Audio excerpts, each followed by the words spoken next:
Okay, well, out in West Seneca, in a little back sunroom that we're looking at replacing these windows.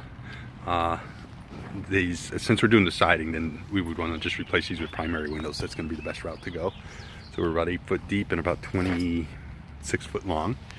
Going to do a horizontal, I guess they're looking for a horizontal vinyl siding, and then we're going to take off the brown trim, change that with white soffit and fascia, and then of course the new gutters.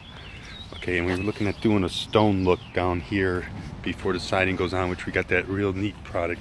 The thing that we have to be careful of is we want to make sure we're at least 1.5 inches off of the concrete across the bottom, because this concrete slab will raise and lower with the ice, the ground heaving. So, and if we put down tight to it, we got to worry about the stone popping out. So we want to get something that's similar to this style here. Storm door, and we'll see about the primary door also. So, and I definitely would recommend helmeting these two little sections because of this guy here and this guy here. So definitely need helmet. So we'll set that on the side for him.